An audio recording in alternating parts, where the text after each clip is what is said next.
critical race theory was big on or is predicated on a lot being overseers or in charge of the systems of government.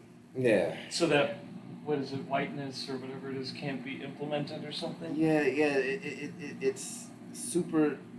It's oversimplifying like very complex you're just replacing issues. power structures with your own power structure. Yeah, and that's the thing. Like they're talking like. At least now they can be racist. Yeah, it's like they take very complex issues like I think it's spawned off of like postmodernism, which is like talking about like where power resides and how that. That's probably the most I don't know. Yeah, but I don't know. I can't find words well, today. no worries. You got infected this time, but it's based off of these very complex issues, and it's like really interesting to dive into and to understand and to talk about, and like I think it should be studied, but within the context of understanding. Like you can't. What they've done, they've taken some of the tenets out of. They've taken it. They're like, oh wow, that's cool. They've watered it down to like a ridiculously simplified level, and then they water it down so that they don't have to call it critical race theory, and then they can implement that into like preschools and elementary schools. Yeah, like they mischaracterize it. So like, and then the mischaracterizations is what they're implementing in the elementary schools and middle schools, and that's what people are pushing back against. People aren't pushing back against critical race theory in general because in general it's very, very complex, very interesting, and I think worth researching. But I think dumbing the stupid version, the dumbed down, watered down version of hey, either you're racist or you're anti-racist. That's ridiculous, and that you're that's like simplifying the Bible to Daddy was bad. There's just no reason you need to be talking to 8-year-olds about whiteness. Yeah, it's like or blackness. Because it used to be like until there was an issue, you didn't need to talk about. Yeah. Like nobody gave a shit that you were black until somebody said something negative to you, and then that needed to be addressed. Yeah.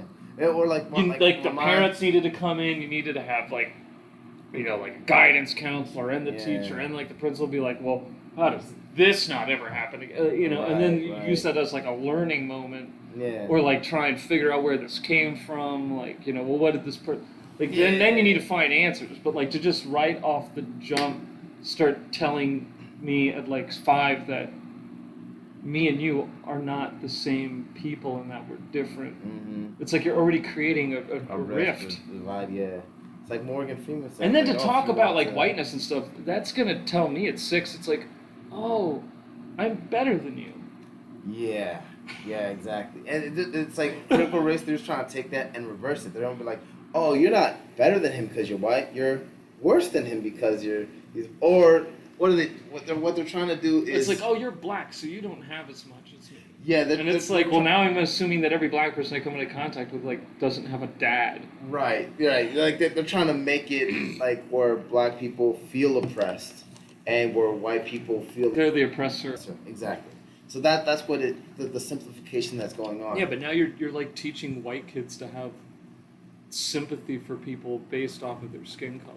Yeah. Instead of based off of their circumstance. Right. Like if you're black and you grew up without a dad and you're in a bad neighborhood and there's violence and like you have family members who have been locked up or shot or killed, then it's like, oh wow, that's your life. That's a very terrible experience on top of whatever maybe racial issues you may go through. But to just have sympathy for you, assume everyone who looks like you has that same experience, or just has a day-to-day bad experience. Yeah. Like you're assuming that somebody doesn't have a good life.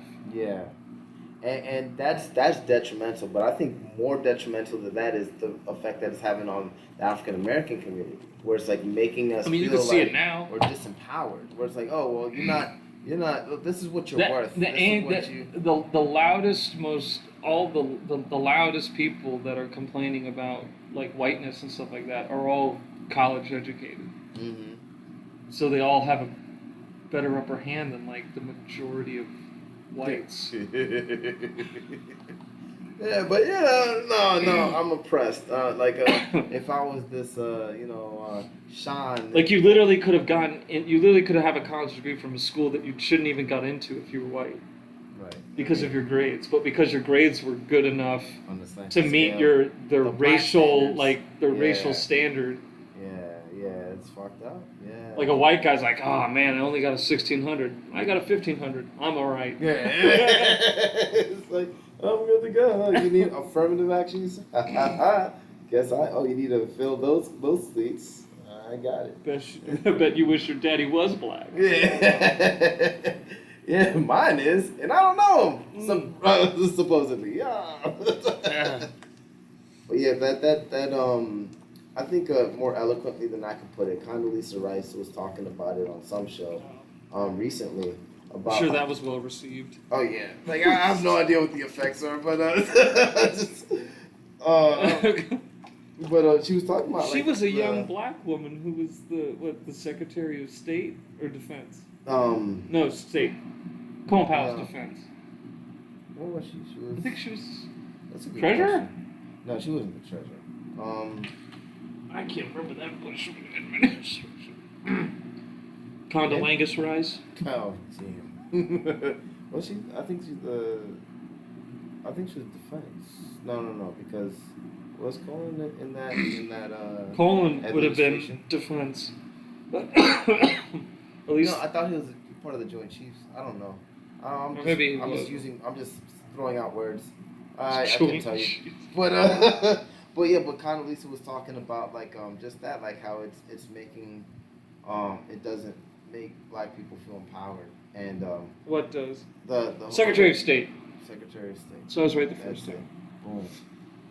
Yeah, but she was young. Yeah, I think she was the youngest Secretary of State. And she was a woman, but that wasn't good Yeah. enough because she was a Republican. Yeah. She was a black woman, youngest Secretary of State.